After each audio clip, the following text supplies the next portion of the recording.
How's it going, everybody? Welcome back to another episode of Infinite Sports. I'm your host, Kenneth Gruenfelder. To recap the series between the Yankees and the Blue Jays from over the weekend, I apologize for a late recap, but we just had so much stuff going on with football, week one in the NFL, that kind of got sidetracked from the Yankees. But the Yankees did take another series, the second series of this gauntlet that they are currently in. They're halfway done with it. They got the Tigers starting tonight, and then the Red Sox in Fenway later in the week. But they took 2 out of 3 from the Blue Jays. They have now narrowed the gap in the American League East. It is now down to a 2-game difference between the Yankees and the Blue Jays.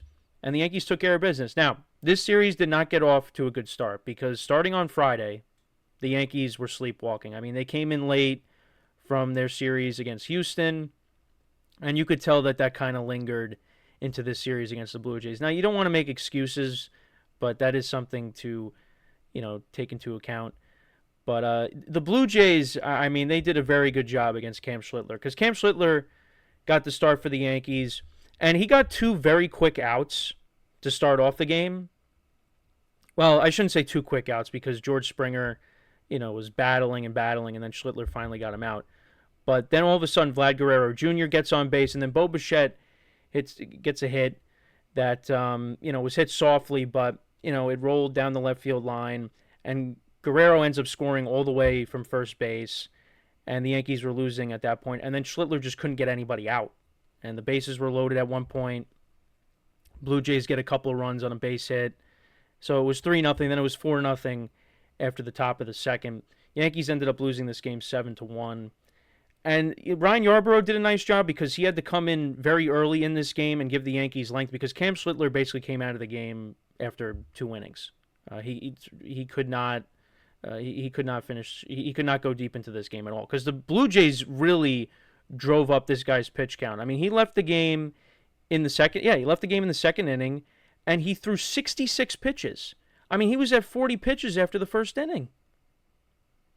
The Blue Jays. That's the one thing that continues to give the Yankees problems is this team just continues to grind out at bats, make these pitchers work. They really do a nice job at that. So, yeah, this game was just not good all around for the Yankees. And also, and this happened throughout the series, and Aaron Judge did make a nice play in the field. He made his return to the field for the first time in a while. It was nice to see him back out there. But you could tell that he still is not 100%. Because when he gets the ball and there's a runner coming around third to score, I mean, he's not loading up to throw a strike home. He's throwing it into the cutoff man. He's throwing it into Jazz Chisholm. So he's still not 100% healthy. So that's something to keep an eye on. And that's something that teams are going to continue to take advantage of. And when the Yankees get into the postseason, it's, which, I mean, it looks like they're going to make it. They got a nice cushion in the wild card. I mean, just having a wild card spot, not the top wild card, because the Red Sox are right behind them. Things can change later in the week, and things could change, in this series if the Yankees struggle against the Tigers. But that is something that teams are really going to take advantage of if Judge is not able to throw home. They're just going to run on him, and more power to him. Now, like I said, it's good to have Judge back out there. He had a diving catch in the third game. So that's something he could still do even with his arm strength not being there and not being able to throw at 100%. As he can still, his range is still there. He still has his legs. He's still able to track down fly balls. That's something that they need out there because Giancarlo Stanton probably doesn't make that diving catch on Sunday. So, yeah, not a lot of positives to take away from the game on Friday. Yankees lose 7-1. So the series did not, like I said, did not get off to a good start. But in the second game, you had Luis Gil on the mound against Chris Bassett. Walks continue to be an issue for Luis Gil. He had 4 more walks in this game, but he gave the Yankees 6 strong innings, 3 hits, 1 earned run, 1 strikeout. And the bullpen did its job. Luke Weaver, Fernando Cruz, and David Bednar did not give up any runs. Yankees got on the board in the second inning, RBI single by Jason Dominguez, and then a sac fly by Austin Wells. That was his first of 2 sac flies in this game. He had one later in the game that proved to be huge to give the Yankees another insurance run. The Blue Jays got a run. That was in the top of the 4th inning. Isaiah Kiner-Falefa hit a ground ball. The Blue Jays actually picked him up. The Pirates DFA'd him, and the Blue Jays picked him back up. He was with the team. He was with them last year. So yeah, the Blue Jays picked him back up. There was a rain delay in this game. It lasted for a while, and it was an official game, and I was kind of hoping that they would just rule it as a completed game and move on because the weather was really bad. And I just, I thought the Blue Jays, still could come back, but they came back for the bottom of the 6th inning. And actually, before that, bottom of the 5th inning, I wanted to talk about that. So the Yankees almost had 3 runs going into the top of the 6th inning, but what happened was there was a ground ball that Bellinger hit, and it pulled Guerrero off the bag, and Bellinger looked like he avoided the tag by Vladimir Guerrero Jr., but they looked at the replay, and Vlad knew right away. He was telling the Blue Jays, review it. You could see that his glove just skims the foot of Bellinger as he's running to first base, sorry. So that ended up being a nice review by the Blue Jays, and they called Bellinger out because then I forget who was going to score on that. I think it would have been, I guess, was it going to be McMahon? I think it was McMahon who would have scored on the play. So yeah, Bellinger ended up being out, so the score stayed at 2-1. So the Blue Jays go down in the top of the 6th inning. Actually, this was a great play by Bellinger. So Nathan Lukes hits a single. Bellinger comes up throwing, and they get out Bo Bichette at home plate. It was a great throw by Bellinger, and Bo Bichette ended up, being hurt on the play, but he ended up being fine, coming back in for the game.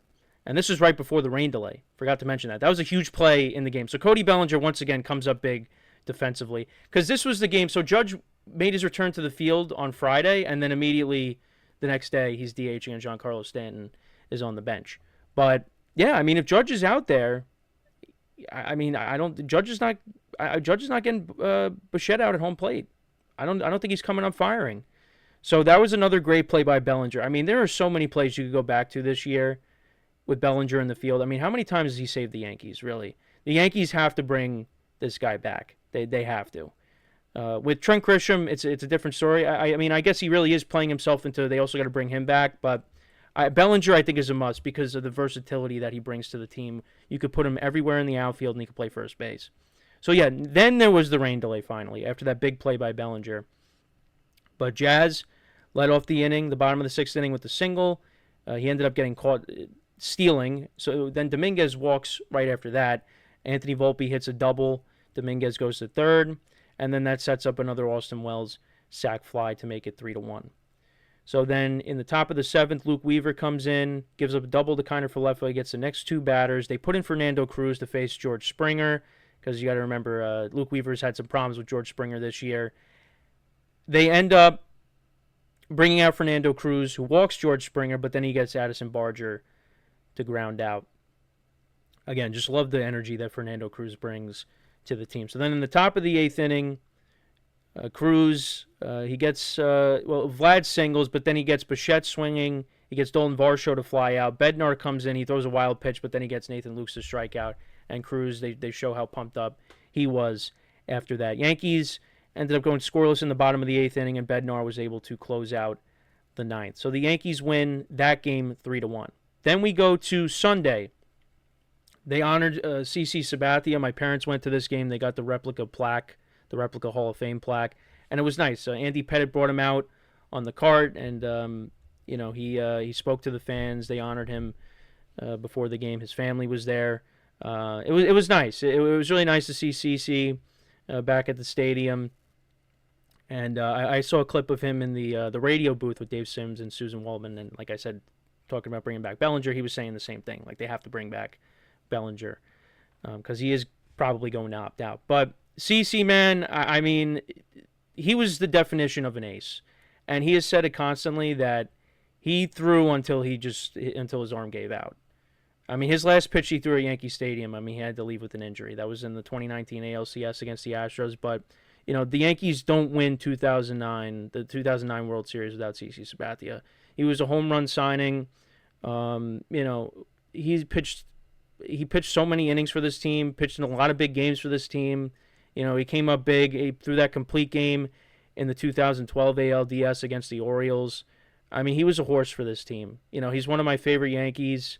I know obviously things had to change. How he pitched. He lost that velocity as his career went on with the Yankees, and he had to kind of reinvent himself and how he pitched.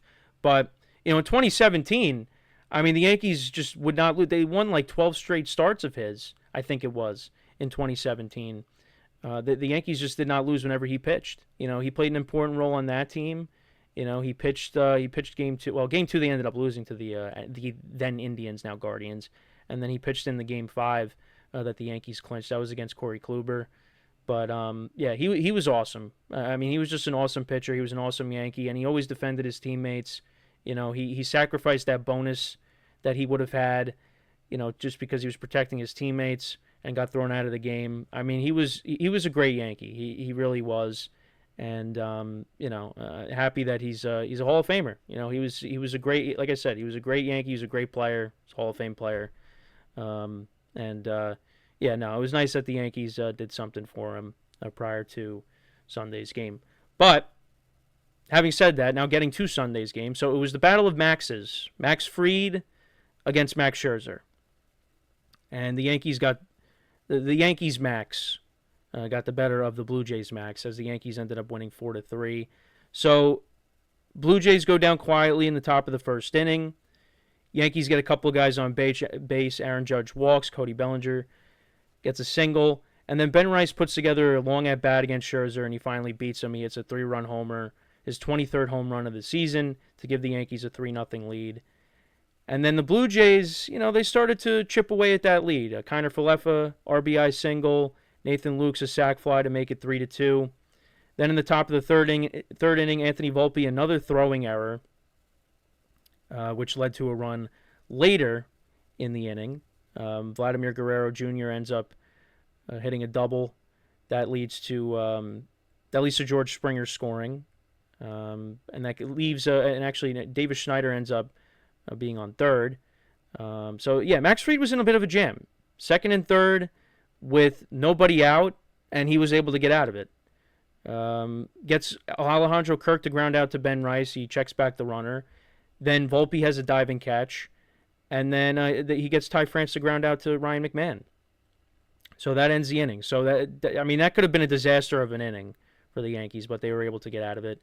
And then the Yankees did get a run in the bottom of the third inning, and that was the last of the scoring. Cody Bellinger, an RBI double. It was close to going out, but didn't quite get enough there, which scored Aaron Judge. So that was the scoring for a while. And then both pitchers kind of settled in. Like I said, Judge had a diving catch in this game. That was in the top of the fourth inning. Trying to think if there was anything else. Max Fried got a double play in the top of the fifth inning. Scherzer got taken out in the fifth inning, so he didn't pitch that long. But Fried gave the Yankees what they needed. He got through 7 innings. Pitched very well. I mean, he has pitched very well in recent weeks. I mean, in his last 7 starts, his total numbers don't give him justice. But you look at his last 3 starts. I mean, he's pitched into the 7th inning against the Nationals, against the Astros, against the Blue Jays. He did give up 3 earned runs in this game, but got through 7 innings, 4 Ks, 6 hits. Now, what the Yankees once again did, when Aaron Boone once again did, was he puts in Devin Williams in a big spot. And I'm sitting there going, well, all the madness of Week 1 in the NFL is going on, but I did have the Yankees on a screen. Don't worry, I was able to still watch them. I said, what are you doing in a 1-run game? Now, I get it. Fernando Cruz and Luke Weaver, you've been using them a lot. And they trust Devin Williams, and they have faith in Devin Williams. But you can't do that. But they did it. And Devin Williams gives up and hit to Addison Barger, who ends up stealing. He does get Vlad to strike out. Then he gets a ground out, but then he walks Ernie Clement. But then he gets Ty France to ground out to Ryan McMahon. And he gets out of it. So he was able to get into trouble and get himself out of it. So he did a good job. But you can't gamble with this in the playoffs. You just can't. You cannot have Devin Williams out there in a big spot in the postseason because you're going to end up losing. You're going to end up losing the game. So, give Devin Williams credit. He was able to get into trouble and out of it. They put Bednar in the ninth inning. Yankees didn't do anything in the bottom of the eighth. Varsho flied out. Nathan Luke singled. He got caught stealing. Austin Wells throws him out. And then they get Miles Straw to ground out to McMahon to end the game. McMahon was making some more good plays over at third base. And the Yankees win 4-3. And like I said at the top of this video, at the beginning of this video, Yankees have now narrowed the gap to 2 games in the American League East. That's the last time they played the Blue Jays, but they can't tie with the Blue Jays because the Blue Jays have the tiebreaker, of course. They won the season series against them. And the Yankees are 4-2 halfway through this gauntlet. So am I bought back in? Not completely. I need to see how these next 2 series go. If the Yankees take 2 out of 3 from Detroit, they play well in Boston, they take at least 2 out of 3 there, then you could consider me being back in and saying, all right, this team has proven that they could beat good teams. And they have done that. They have done that so far. Taken 2 out of 3 from the Blue Jays, taken 2 out of 3 from Houston. You can make the argument that they should have swept Houston if it wasn't for that disaster of an 8th inning. But, again, we're getting greedy. I said that talking about the Houston series. You're getting greedy if you were looking for a sweep. You take 2 out of 3 where you can get it. But once again, Max Fried pitched very well. The Yankees did just enough to get by and win this game. The bullpen has looked good. They've found the formula with Fernando Cruz, Luke Weaver, and David Bednar. That's a good 7th, 8th, and 9th combo that they have right there. And I give, again, even though it was in a losing effort, Ryan Yarbrough came in and did a nice job, with Cam Schlittler struggling against the Blue Jays in the first game. Didn't see a ton of power from the Yankees in this series. I mean, Ben Rice, that was a big 3-run homer. They needed that, but, you saw some small ball, you saw some timely hits with the, Wells with a couple of sac flies. Like I said, the Yankees did just enough offensively to win this game. And these are the type of games that you are going to see them play in the postseason is, these 3-1 games, these 4-3 games. These are the kind of games that you're going to get into in the postseason. And it seems like the Yankees pitching is stabilizing. But there are still some guys that you don't necessarily trust. Like I know Devin Williams pitched well, but again, you still don't really trust him. Same thing with Camilo Duval. He's still trying to find it as well. But hey, you'll take it. You'll take the series. You'll take the series, and the AL East is very much in play, which I didn't think I was going to be saying that the way the Yankees were playing. But they've really turned it around. I mean, they really started to build momentum when they were playing against these inferior teams, and they carried into this gauntlet. And you got to continue that tonight. So they begin a 3-game series with the Tigers tonight. I mean, the last time they played the Tigers, it was way back. It was way back in like April, in the snow. Well, it wasn't really snowing, but it was really cold. The Yankees just did not benefit from playing in that weather. Max Fried actually pitched very well against the Tigers. That was the one game that they won against the Tigers. So tonight, you're going to get Will Warren against Casey Mize, who's 13-5 on the season with a 3.87 ERA. I've seen Will Warren pitch live this year. I'll be at the game tonight, by the way. Will Warren, I've seen him pitch this year live. That was against the A's. Yankees won that. I think it was, final score was like 3-0. And he loaded the bases in the first inning, and he was able to get out of it. But that was against the A's. This is against the Tigers, who are very good, 82-62 on the season. So that's the first game. Then you got Jack Flaherty, who the Yankees know well. Saw him in the World Series last year against Carlos Rodon. And then you got Cam Schlittler against, I think, Tariq Skubal. Right now the Blue Jays don't have a starter listed. But I think it could be Skubal. Could be Skubal, potentially. So those are the pitching matchups for the Tigers series, and then the Red Sox in Fenway later in the week. Once again, Friday's game is on Apple TV. And I think that's the last Apple TV game of the season for the Yankees. They've been on Apple TV a lot. So, but yes, I will be seeing Will Warren tonight against Casey Mize. And let's keep the momentum going. Because the Yankees, when I go to a game, they are 5-0 this year. So the undefeated record is on the line.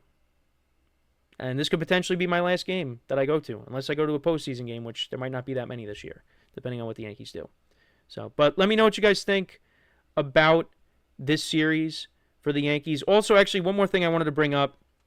So once again, the Yankees are making headlines because they were, relaying signs that runner at second base would do the arm wave, the would wave their arms to who was at the plate. And John Schneider of the Blue Jays made a comment about it. That the Yankees are really good at it.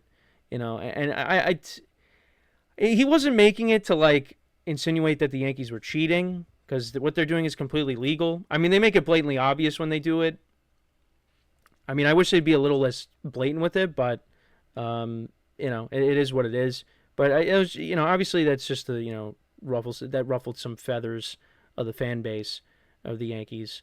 Like David Schneider. John Schneider was like accusing them of doing something they shouldn't be doing, but no, you just gotta be better. You got to be better at avoiding that. So the Yankees have been good at picking stuff up, I guess. So, but Yankees take 2 out of 3. Let me know what you guys think about that. They begin a series with the Detroit Tigers, and also Gleyber Torres will be making his return to the stadium for the first time since signing with Detroit. I think he'll get a nice hand from the fan base, even though I know he's kind of I know there's the section of the fan base that wasn't too happy with him. I know I had my complaints with him, but you know what? He loved being a Yankee, and he really had a great postseason for the Yankees and played well for them down the stretch. And the Yankees found their leadoff hitter last year going into the postseason. So, and when he first came up, he was awesome. It's just that middle part. It just he was supposed to be the shortstop of the future, and he couldn't play short. And then, making lackadaisical plays in the field and the base running and all that. But for me, I'm going to look at the good times that the Yankees had with Gleyber Torres. When he first came up, and obviously, he had a good send-off. Put together a good postseason with the Yankees before leaving to go to the Tigers. So, yeah, that's pretty much it, though. As always, everybody, make sure to leave a like, comment, and subscribe to the video. Make sure to subscribe to the channel, of course, as well. Make sure to follow us on the social media platforms in the description below. And wherever you get your podcasts, you can always listen to us as well. Just look up Infinite Sports wherever you get your podcasts. And as always, everybody, I'm your host, Kenneth Gruenfelder, signing off. Have a good one. I'll talk to you guys next time. Take care.